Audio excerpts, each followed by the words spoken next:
If you take, for Mhm. example, Chick-fil-A. Uh-huh. Chick-fil-A says, we are in the people business, not the chicken business.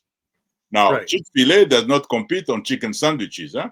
They compete Right. on story, service, and experience. So their Hmm. message speaks directly to the internal conversation that customer they are having, because they want to feel Right. value and they want to be Right. treated well. They want a place that feels like actually cares, you know. And for the small business owner, the lesson is that your real differentiation is really the product, huh? Is the experience and the story behind it, you know. So when Yes. you Yes. articulate that story clearly and you deliver it consistently, then you are really in the game.